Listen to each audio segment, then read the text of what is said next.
They say, ma'am, he's cooked. So I'll be like, better, what is cooked? Then he'll be like, roasting. Right now I'm dealing with Gen Z only. Gen Alpha are blooming. Today we have a new guest, and that's Nishitha. Initially, it was more of academics, right? Like, for example, when I was studying, they only used to focus on the grades. And now, things are at a place where we focus on the overall well-being, where we focus on the emotional well-being. So I'm glad that, we are at a better place now.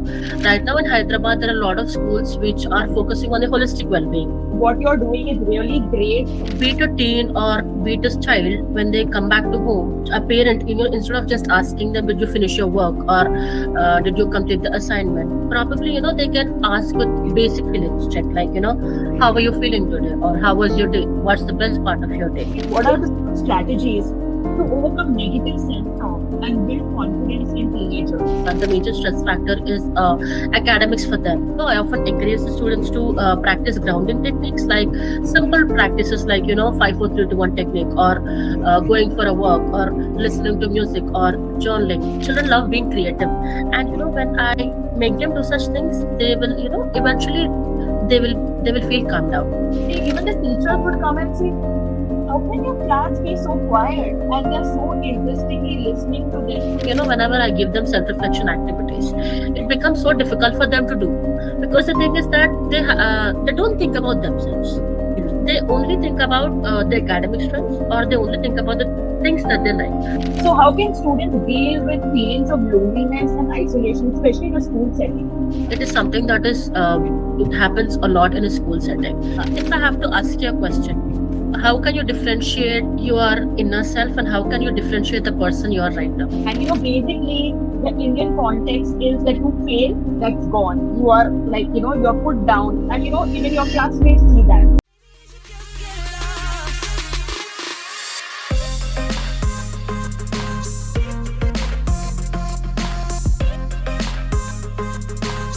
Oh please, Pritika.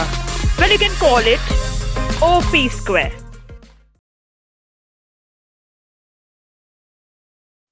Hello everyone, welcome to Oh Please Pritika. And today we have a new guest, and that's Nishitha. She's also been my student, and now she is a school counselor, and I'm so happy to invite her here. And without much ado, I would like her to introduce herself, and also she could tell my audience about her and about her work.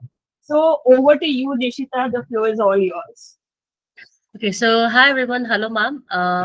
Firstly, thank you for giving me this opportunity. Yeah, I am Nishitha, as you've told. I work with, I'm the school counselor, and I'm working in one of the schools in Hyderabad. So I work with middle school students, and coming to my area of work, so I, basically help them navigate their behavioral challenges, as well as the social, as well as the academic challenges. And so I am a budding psychologist, I would say, because, as you're told, I was your student. So I've completed my master's last year, and eventually, once I started working, I've been working in a school setting. It's almost been a year, and yeah, I'm really glad to be here. And apart from my school, I also, run the Instagram page where I share my insights on mental health. So the Instagram page is like Empathy Beyond Words. So I think you can just follow, and yeah. Yeah. So yeah, we will be putting your Instagram handle in the description, so people can check out in Hyderabad and can approach you and all that stuff. So that's great. Actually, children need today, somebody to listen to and to understand. And middle school is almost like teenagers, and they're somewhere in between. So they need somebody there. So that's a great initiative you're doing. So moving on, I would like to know. I mean, Mumbai, people know about it. People know about mental health. They know about what's happening and all that stuff. How about Hyderabad? I mean, what is the scenario there? Are the children ready to come for counseling, or the parents are ready? What is it over there? So, yeah, coming to Hyderabad, ma'am, before, I mean, the scenario was little different, but now again, if I have to talk in a school setting, like if I have to talk from that side, now there's more of inclusivity, and there's more of awareness. So now, like, we could see a lot of campaigns, and we could see a lot of workshops going on. So somewhere it is helping the parents, schools, as well as the teachers eventually connect what mental health is. And coming to children, uh, again, so I mean, it is not that open, but however, when we are trying to educate them, when we are trying to tell them that it's okay for you to ask help, it is okay for you to come and talk with us if you have anything, then eventually, it's getting a better place. And I'm glad, because right now in Hyderabad, there are a lot of schools which are focusing on the holistic well-being. So initially, it was more of academics, right? Like, for example, when I was studying, they only used to focus on the grades, and now things are at a place where we focus on the overall well-being, where we focus on the emotional well-being. So I'm glad that we are at a better place now. And yeah, I think we have to be in a place where we can help them feel safe and heard. Yeah, that's great. That's great. And I'm happy India is developing in this field. There's a lot of work to reach the Western countries, but yeah, we are doing our Yeah. best. Yeah, we are doing our best, and I feel like we have to appreciate whatever we are doing, because I feel like us being professionals, we are trying our best to reach out to the people, to make them feel supported, to make them create a safe where they can be emotionally safe. So I think maybe not when compared to the Western countries, as you have told, maybe not that, but I think we're trying our best, ma'am, from every part of Yes. the country, I would say that. Yes. So, Yeah. what are some effective coping mechanisms for managing stress and anxiety in middle school students? So now, if I have to talk about the middle school students now, there are a lot of stresses, obviously a child faces. Now, as we are in a school setting, as I'm a school counselor, so the major stress factor is academics for them. And so the thing is that in the school that I'm working in, I take one-on-one, and apart from that, I also take life skills classes for them. So according to the CBSE curriculum, Yes. and I often encourage the students to practice grounding techniques, like simple practices like, 5, 4, 3, 2, 1 technique, or going for a walk, or listening to music, or journaling.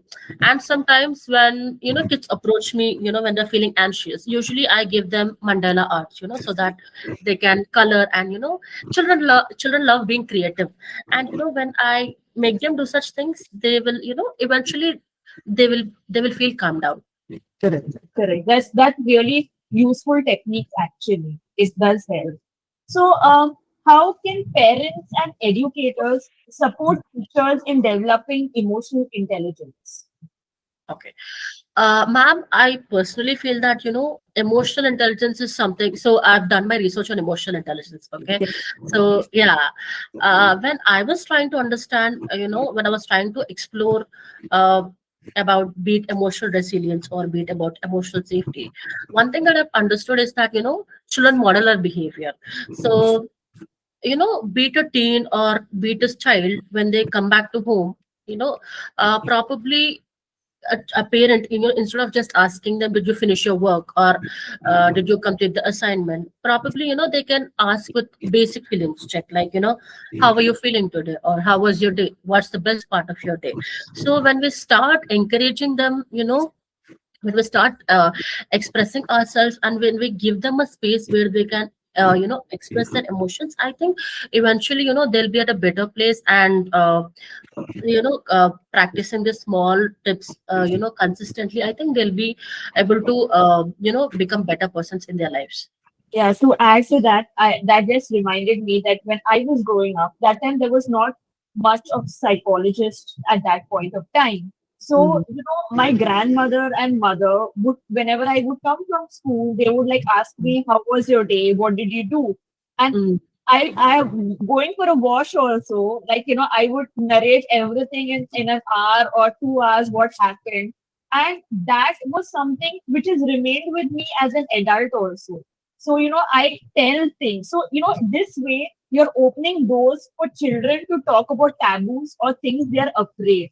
Like I remember one of the celebrities said, be open to your kids, because tomorrow, if in their life a tsunami also comes, they know I can go to my mom or I can go to my dad rather than being the last person to know about.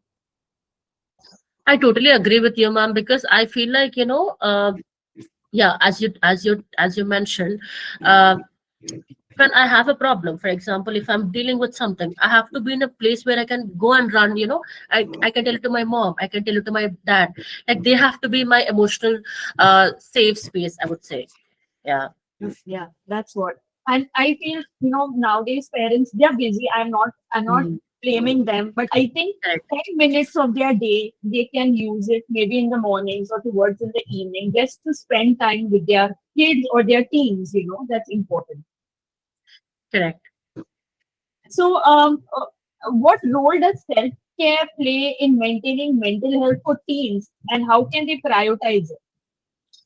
So again, when we talk about self-care, I feel like, despite being children or us being adults, self-care is important for everybody.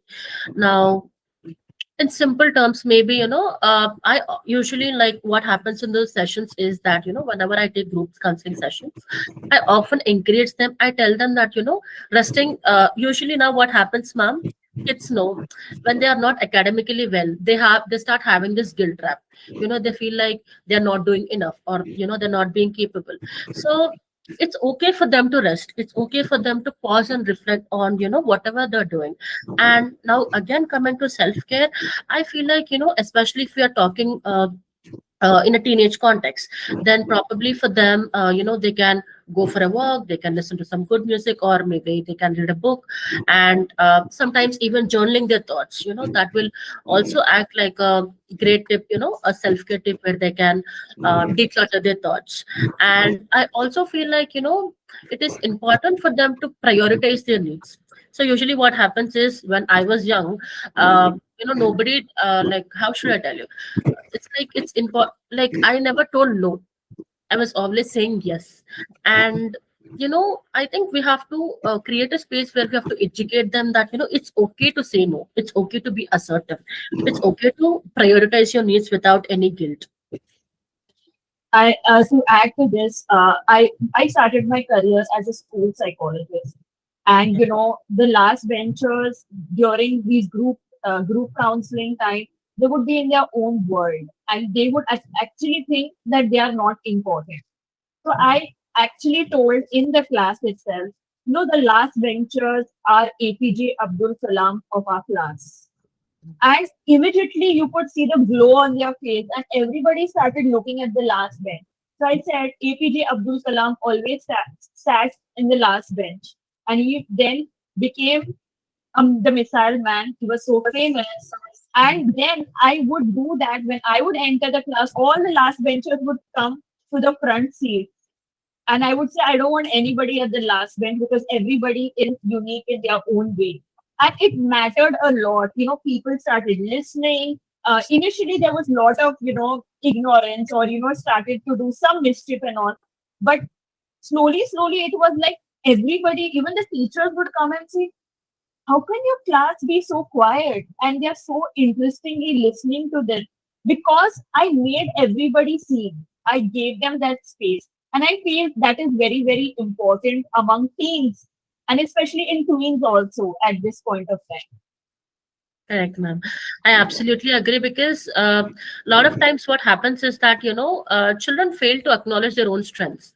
So I think, as us being professionals, it is important for us, apart from academics, if I'm talking, about the children, the only thing that, when I'm asking them, whenever I give them self-reflection activities, it becomes so difficult for them to do, because the thing is that they don't think about themselves. They only think about the academic strengths, or they only think about the things that they like. But when we help them to, basic self-reflective activities or worksheets, I think eventually they will try to understand themselves in a better way. Yeah, yeah, correct, correct. So, how can students deal with feelings of loneliness and isolation, especially in a school setting? Mhm. So now, again, coming to loneliness, it is, like, very common. It's not like, I would say, common, but it is something that is it happens a lot in a school setting. Now, they might be surrounded by a lot of kids, but still, somewhere they might feel unseen, or somewhere they might feel unheard. Now, something that I usually do, like, whenever I go for a class, or whenever I tackle a child who's feeling lonely, or who's showing this withdrawal symptoms, I will, basically help them encourage in joining club, or, especially now, in schools, there are n number of activities that will actually go on. So, engaging them to participate in such activities where they can speak, or, where they can stand up for themselves, and even in, short breaks or lunch breaks, making them sit next towards another person, practicing such small practices will, eventually will help them to reconnect with the other students in the class. Correct. Correct. I do agree with that. So, like now, as you know, as we spoke about this, so what would you say? What are the strategies to overcome negative self-talk and build confidence in teenagers? So again, coming to negative self-talk, especially in a school setting, there's a lot of comparison happening with them. So now again, with an access to social media, they often compare themselves with the other kids. So it is important, for us to identify and challenge this negative thoughts, and basically help them identify and help them reframe this negative thoughts. So something that can work for them, for example, there might be a child who might have difficulty in doing math.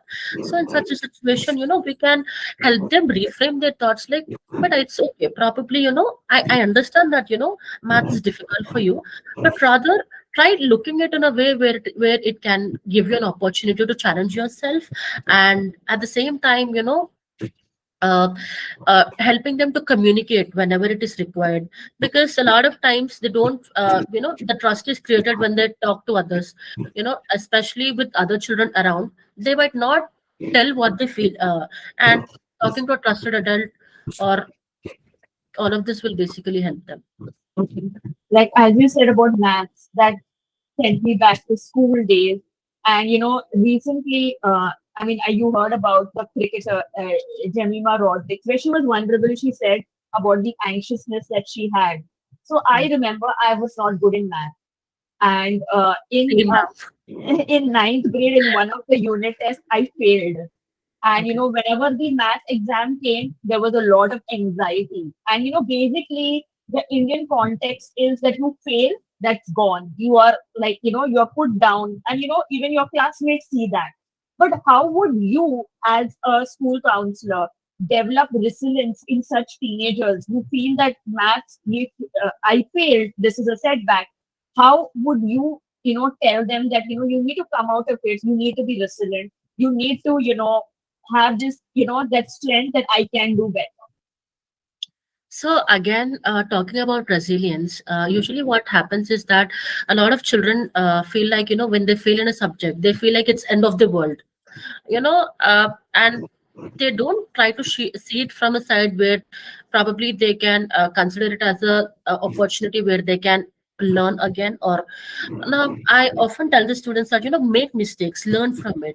And at the same time, when we're talking about resilience, then, resilience has to be taught for them in a way where they can learn from the failures, and where they can challenge them.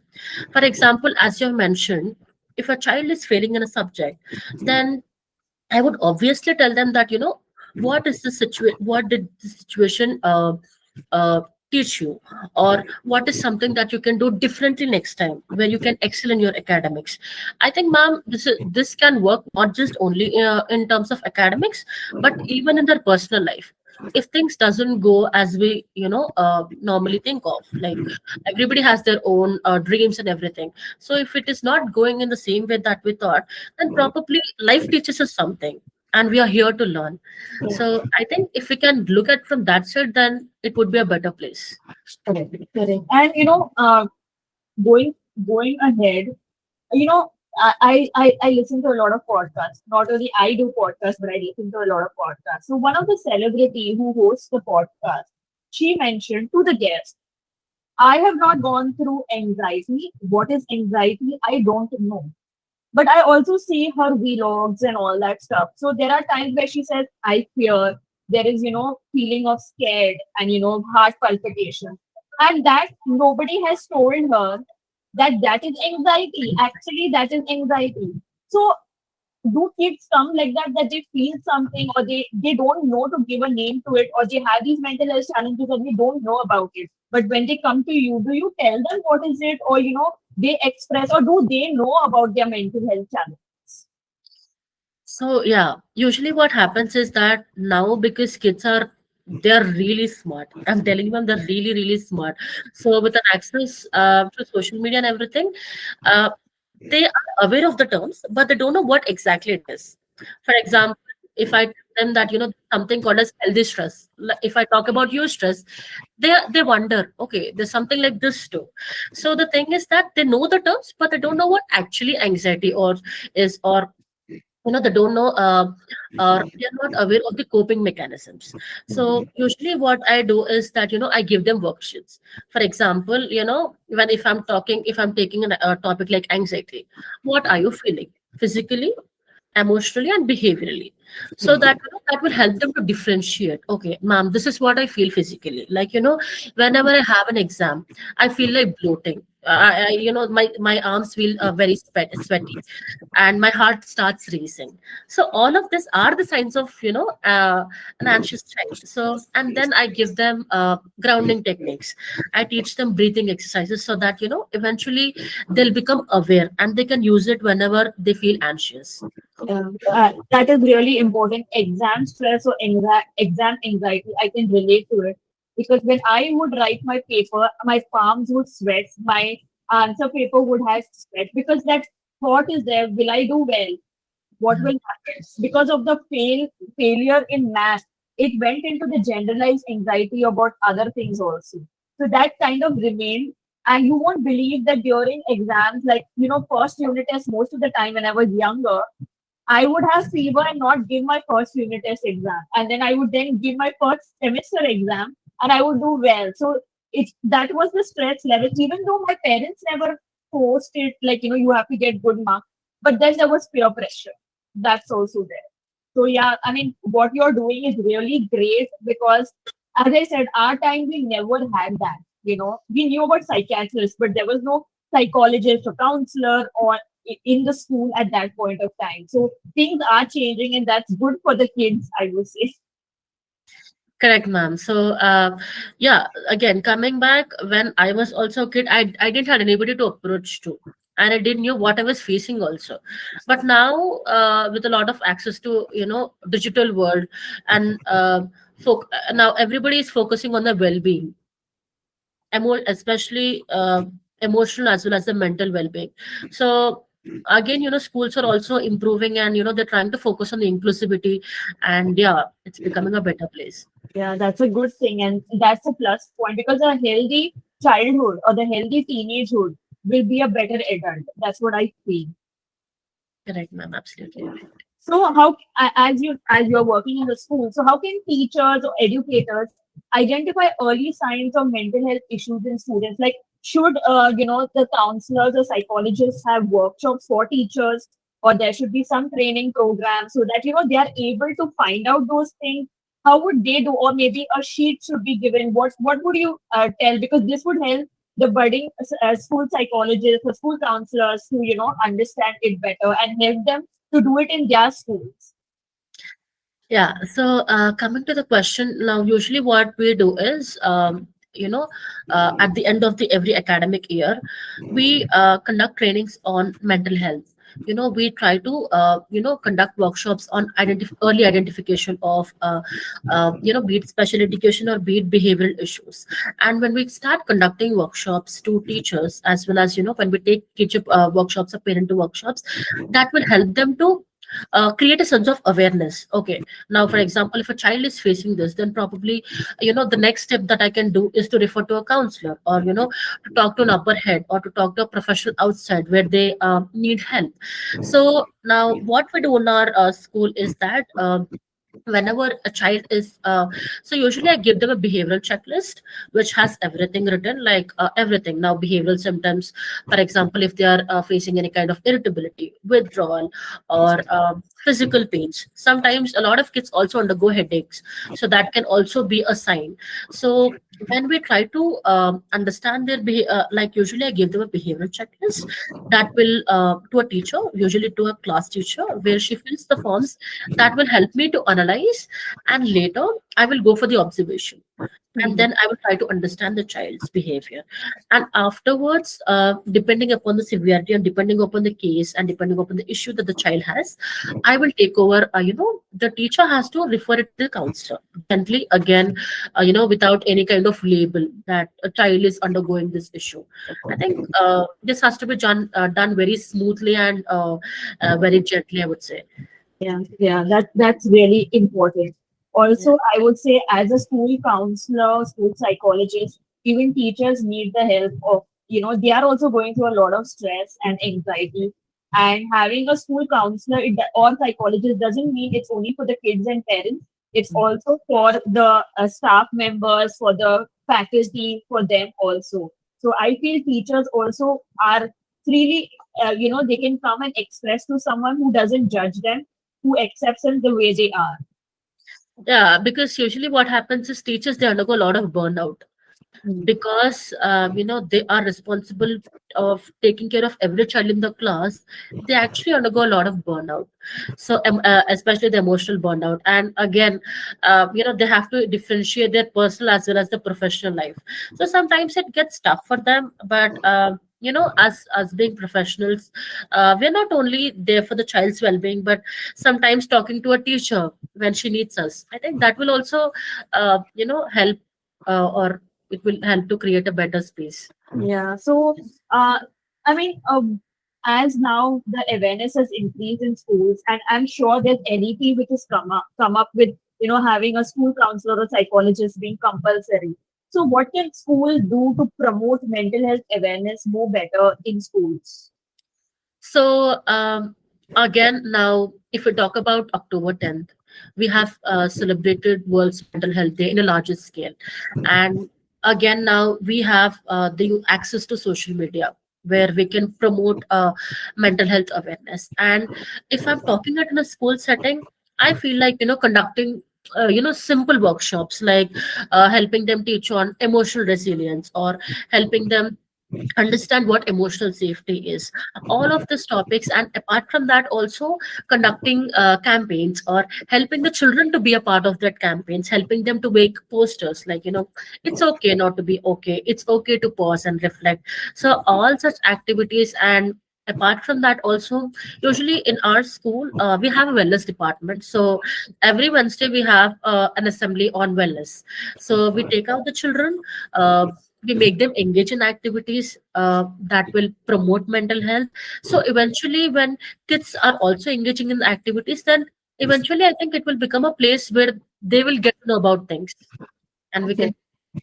Yeah, that's great. So, how to build a supportive environment, especially in the schools when children are suffering from mental health struggles? Like, while I have seen, when I was giving my 12th prelims, I have seen, my classmates going through panic attack at that point of time. So, how would school react to it, or what should the school do at that point of time to make you feel better? Like, for example, when I was in school and it was a 10th exam, I remember my principal called the full 10th standard down and said this thing: well, don't worry, whatever marks you get, I will accept you the way you are, because I know there is the Prime Minister of India sitting here, the President of India sitting here, the CEO of a company sitting here. Your marks don't determine your personality, it's your hard work. And that really helped us. It really boosted us at that point of time. And I remember other school principal, he would call, it was a boys' school there. So at the center, he would call the boys at every center, one boy's number, he would call and he would give those pep talks that don't worry, school is with you, whatever just answer, just be calm and all that stuff. So these were some things which really helped us, motivated us. So what do you think something else that the school could do for these students, because now the competition is a lot. People want to go into IIT, people want to go into all different, medical schools and all these things. Nowadays, entrance is also there for psychology. Even teachers have entrance. So how should the school, support this, to help them navigate and understand things that don't take too much pressure. So again, I feel like it requires mutual efforts at the same time. Now, when we're talking about creating a supportive environment for the children, or when we're talking it in a school context, I would feel like all of this happens when we when there's a sense of compassion, and when there's a sense of identity. So if we are talking about creating a safe or a supportive environment for the children, then I feel like, ma'am, now, even now, I mean, in a lot of schools there are counselors, there are special educators, but there are a lot of other schools which requires awareness, which requires psychoeducation. So I feel like, we have to create an environment where there is a safe space, where there's a space of confidentiality, where the children can feel that, okay, if I can come here, then this space. I can be myself, I can be my filterless myself. I can talk to her, or I can trust her. And initially, when the rapport building starts, or when we conduct sessions, or when things go smoothly, then eventually we are here working for the child's well-being. So when we're focusing on that, and also when we promote mental health in a larger way, and when we conduct workshops for teachers, or be it for parents, then it will obviously become a better place. Yeah, because as I said, like that time, and even as you mentioned, you growing up, there was no such thing going on.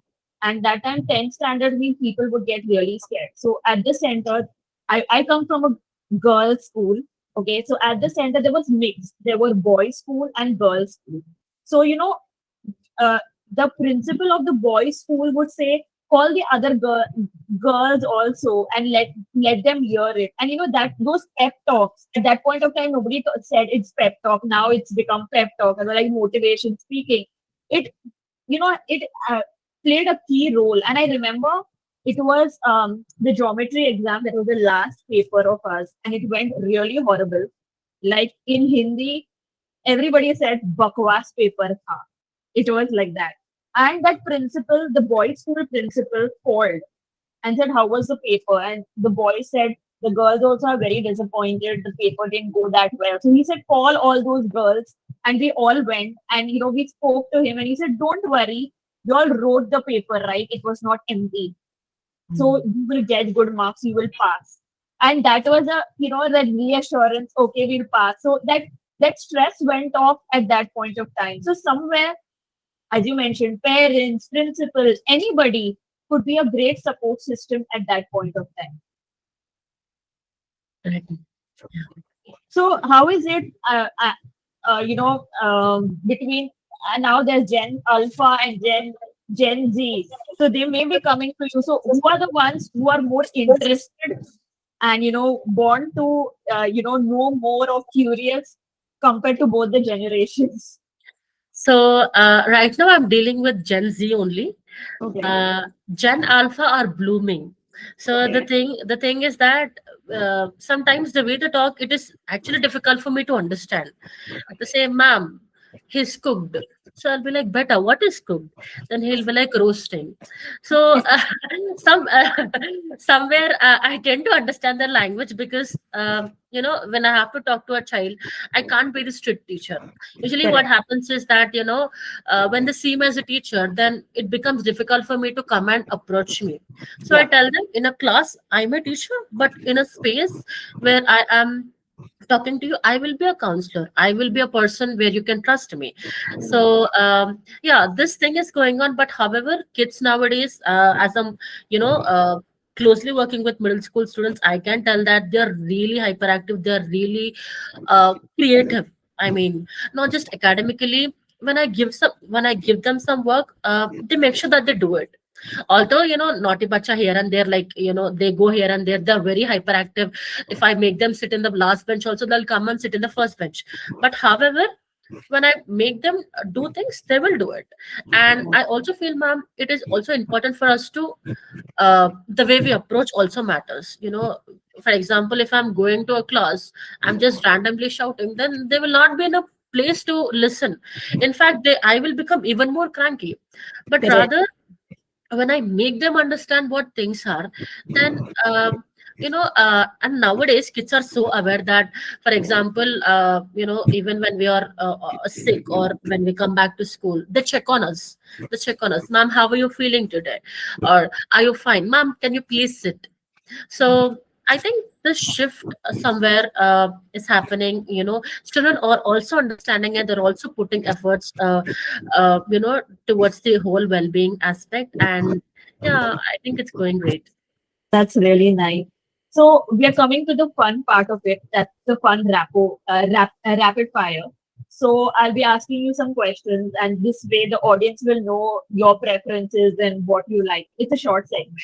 Okay. So let's start with it. So, would you rather have a spontaneous road trip or a relaxing staycation? I would have a relaxed staycation because the thing is that if I have to go somewhere, I have to be prepared.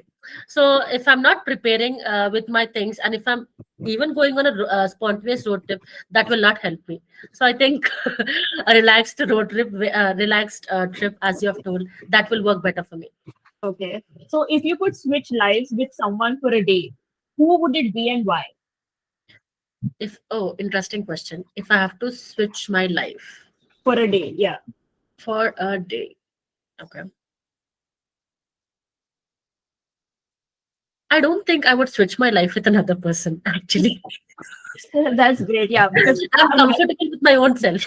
yes, we are unique in our own ways. That's right. Yeah, yeah. So, what's the most ridiculous thing that you have ever done? Something silly, something funny that you have ever done.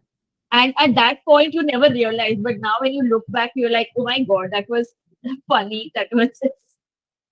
Okay, so there was this time where, in my school, I had to uh, tell that I was sick, Yeah. and there was a CCTV camera which I didn't knew, and I was thinking that it was not working out, and all the other classmates, they had to go for the PT, and I was the only girl sitting. I was just jumping. I was just making use of the keyboard, making use of the computer, doing all the random things that I've done, and then I was being called to the principal's office. But then that's the best life, right? As a student, it's the best life. We don't get that back. I mean, when I look back, I feel like now, because looking at everything and looking at the responsibilities that we have, it's hard to be that same, that funky, that childish, uh, Correct. that aspect of us. So whenever I try to look back, it will obviously bring a smile onto my face. Correct. Correct. So, what would you rather do? Explore a new city or go on a hike in the mountains? So I would explore a new city because I chose a comfortable lifestyle. uh, Trekking is fine. Sometimes it's great, but I don't think I can do it consistently or on a regular basis. So I would probably prefer the other one. Okay. So, Yeah, would you rather have a photographic memory or be able to speak any language fluently? I would have a photographic memory. Okay, that's great with the rapid fire. You did really good.